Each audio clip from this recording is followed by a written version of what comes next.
Okay, hi, good morning, dignity and diligence, or I mean, good day. Welcome again to our arts class for this week. All right, so again, this is Miss Jazz, your arts teacher. All right, so for today, I want to know how are you? I hope that you are doing fine. All right, and I hope that you're having a good start of the week. Okay, so remember this during our class time, especially during synchronous time. Okay, and while also watching this video. So first, focus. Second, listen carefully. Third, mute your microphone. Fourth, raise your hand if you want to talk. Then for the fifth and sixth one, always turn on your camera and enjoy. Okay, so are you ready? Okay, if you're ready, let's start our last lesson for arts this quarter. All right. So, what we're going to have for today is first, we will review the previous lesson that you had in arts. Then, afterwards, discussion. Then, review activity number one and review activity number two. All right. So, let's review first. So, last time, what we had is about classical arts under Greek and Roman arts. Okay. So, we identify that Greek and Roman arts have similarities. Okay. Since on that moment or on that era, or that period, some of the Greek architects or artistic people have collaboration with the Roman artists or architects. All right. Okay, now we are going to discuss a new lesson, and the title of this lesson is Medieval Art. Okay, either under Byzantine, Romanist, and Gothic art. All right. So let's have this question first. Is religion an art? Okay, some of your classmates was asked on this question this morning. All right. So where do you find the passion and soul of an artist? So on your own perception, put on your mind what's your perception about you. Is religion an art? Okay. And how will you find your passion and soul of an art as an artist? All right. So let's start by knowing what is in the Middle Ages. All right. So during Middle Ages, the focus of art and learning was no longer on the individual or the natural world, but instead it is focused on religion. So to understand this Middle Age, we must also understand Christianity. Okay. Lastly, the church building is naturally the focus of the architectural innovation. Right? Okay. So what is cathedral? Since we said a while ago that arts focuses on the religion, okay, for the medieval age. So let us define what is a cathedral. So it is a type of church where the bishop has his official seat, meaning it's a big kind of church wherein one of the highest head of the said church is the bishop. All right. So, what is Byzantine art? All right. So, the early church architects modified the designs of the Roman public assembly halls to suit the needs of the religion. So, by this time, under Byzantine art, okay, the architects, okay, base the what they call this, the designs of their church on their religion. Okay, Christian church flourished and pagan religious monuments were mostly unacceptable. So those pagan monuments are not acceptable at at this period or under Byzantine art. All right. Also, it is overly decorated and covered with mosaics. The center of the long hall is called nave, which means sheep, as the main body or the central aisle of the church. So as it is created, there is a called nave, which means sheep, and it is described as a long hall. Okay, and it is on the center of the church. So this is the Basilica of Saint Praxedis. Okay, as you can see, this is the hallway with the long hall, the nave. Okay. By the 6th century, the exotic style of Byzantine architecture had found its way back to Italy. So it has already a chance to be back at Italy. Then San Vitale Church is an example, and it had no long central nave. So at this century, the long nave or central nave is not already executed on the San Vitale Church, but it is built in an octagon shaped plan. So this is how it looks like. Ayan. Okay. Next. So Byzantine art flourished as many artists used this to fill the medieval churches with intricate designs and decorative mosaics and sculptures. Alright? So Byzantine style used rich colors and gold as decorations and for detailed surfaces. So let's go now to the Dark Ages. What's with the Dark Ages? So this time, it is characterized by ignorance and oppression.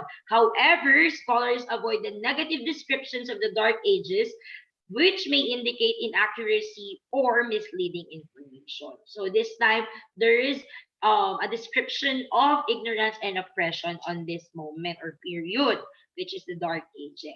All right. Also, in Constantinople itself, the famed Hagia Sophia was erected. So it is built, all right, after the Constantinople was conquered by the Ottoman Empire. Hagia Sophia was converted into a mosque, okay, or a mosque.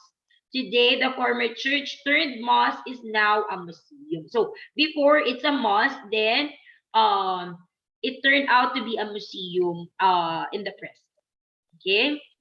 So this one, as you can see in the picture, this is what they call the abbey. So an abbey is a monastery wherein 12 monks, at least 12 monks is residing on this abbey, and they are learning things inside this abbey. Then it is ruled, okay, it is ruled by an abbot. An abbot, that is that is how they call, okay, the head of an abbey, okay, and it is assigned by secret voting or votation. So another one here is the earliest manuscript illustration, which is produced by the converted barbarians, consisted of twisting and turning lines, which became the basis of their pagan art. Okay, and its unique style is swirling interlocking design, which is called interlace. Okay, and it is also one example of an abstract design. It is called Cairo. All right, again, say Cairo. Okay. Next, another one is focused on religion, which is used to be rich in colors and gold or silver leaves. Okay, look at the design. So the addition of colorful details is called light up, and it is called Book of Kells or Book of Columba. So it is remarkable for its illumination as the stained glass window. So it is a design on the windows of that period, okay, the church on that period. That is the design, Book of Kells or Book of Columba. Another design is the Ladisburn Gospel. Sorry, it was made about the same time, and it is styled as the Book of Kells. So it's like a Book of Kells, wherein this is written because of Saint Cuthbert. He is a shepherd who survived the plague and became head of the Lindisfarne Abbey. So one abbey at that place is being made. Okay, that's why the Ladisfarne Gospels are also made. So that it is a tribute or honor to Saint Cuthbert. Okay, another one. Let's go to the revival of classic traditions. So during the 800 CE, under Charlemagne of Charles the Great, he is the emperor of the fallen Roman Empire, and one of his projects was to revive the early Christian tradition and classical learning outside the monastery. Meaning, he proposed or he wants that the monks, okay, they will not learn only inside the abbey or the monastery, but also outside the monastery to obtain more growth and development. Okay, another picture here is another one on the revival of classic traditions. So the early Middle Ages were symbolized by the massive crude and monastic castle wall. So as you can see, it's like a castle, monastic castle. That is how it looks like before during the early Middle Ages. All right. Okay, just a trivia. Did you know that in medieval period, most of the arteries draw mystical creatures. And what are these mystical creatures? These are unicorns, ogres, elves, dragons, headless man, and many more. Okay, so in Filipino, it's like the aswang, the tikbalang, like that, the diwata, and many more. So these are found in illuminations, sculptures, and paintings. Okay, another one here, another art on this period is the gargoyle. Can you say gargoyle? Okay, so it is a grotesque carving of a human or an animal. All right, and it is serves as a water spout attached on the wall. So there's a water coming out of it. Okay, one of your classmates a while ago on our synchronous class mentioned that it's like the lion, okay, design on a certain castle and spit out water. Yes, that's correct. It's like this, the gargoyle. Okay, and we also have here the Squarcialupi Codex. So what is the Squarcialupi Codex? It is an illuminated manuscript from the early 15th century. All right, and it is consists of 216 parchment folios, the single largest primary source of music in Italy that time. All right. Another one here is the Romanesque arch. Okay, so a typical Romanesque church, as you can see on the picture, has few windows and small doorways and massive thick walls. As building techniques improve, the heavy Romanesque style called bras, brasco, okay, or brusque, was gradually refined and developed into the full-blown Gothic style. Okay, so as you can see here are some of the Gothic style or Gothic art during the medieval architectural period. Okay, the architectural style of Western Europe from the early 12th until 16th century is like this. Okay, so that is the style, okay, being made or being what do you call this, considered by the architectures, okay, of the Western Europe. Also, it is one of the greatest contribution, okay, as elaborated, and um it is one of the things, okay, that started for this cathedral to be named as Notre Dame. Okay, why is it named as Notre Dame? Okay, later we're going to know why is it named as Notre Dame. So let's go over here on this information first.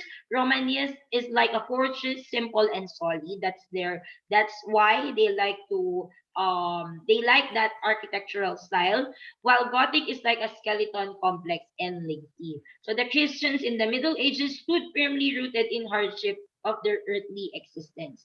They imagined the church as the symbolic body of Christ into which they entered to become one with God. That is why it is important for them that their religion or their church is being given a good architectural style. Also, did you know that another trivia? Gothic churches are oftenly named as Notre Dame. Okay, why? Because it means Our Lady. The story of the Virgin Mary bloomed all over Europe. She was the Queen of Heaven and the patroness of arts, learning, and love. Her flower was the rose, and her actual symbol is the rose window. That's why they called some of their cathedral and churches as Notre Dame because it means Our Lady. All right. So, do you have questions? So, if you have questions, don't hesitate to message your advisor or Miss Jazz to answer the question. So, we also have here review activities that you can answer.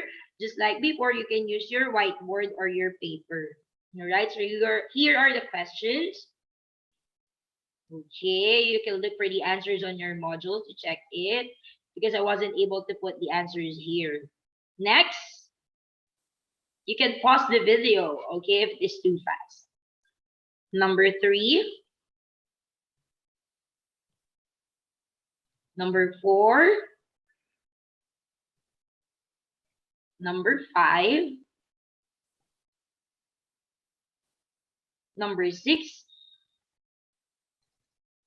Number 7. Number 8.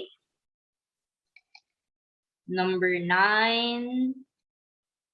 So you just need to identify the following pictures. What is that? 10, 11, 12, 13, 14, and 15. Okay. So if you have time, you can answer your module art. Okay, review activity number 2 for 10 minutes. So that's it. All right. So I think that's all for today. Again, if you have questions, feel free to message Miss Jazz for your advice. And I hope you're feeling fine and good today despite of the bad weather or the rainy weather we have. All right. I think that's it. Reminders, please don't forget to answer the Arts or PE Google form for tomorrow, if there will be. Okay, so goodbye, Dignity and Diligence class. Have a nice day and be safe. Bye.